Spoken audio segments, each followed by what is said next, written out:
Pikon ka na ba sa kapitbahay mo dahil lagi silang nagsisiga o nagsusunog ng basura sa kanilang bakuran? Alam nyo ba na bawal ang ganitong gawain at maaari silang managot sa batas? At hindi lang yan, maaari rin silang magmulta. Alamin sa NBI, nako, bawal ito.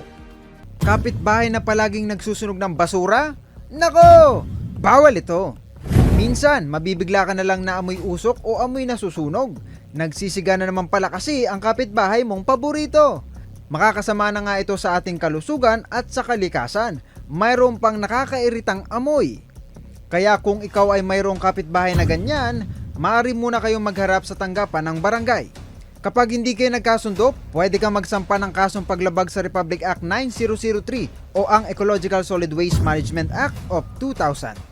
Nakasaad dito ang mga wastong pamamaraan ng pamamahala ng basura, mga programa ng pamahalaan sa pagbabawas ng basura at ang mga alituntunin ng wastong paggamit ng ating likas na yaman. Ang sinumang lumabag ay maaaring magmulta ng 300 hanggang 1,000 piso at makulong ng 1 hanggang 15 araw. Sa susunod, isaayos ang pagtatapon at pagdidispose ng iyong basura para hindi ka masabihan ng, nako, bawal ito!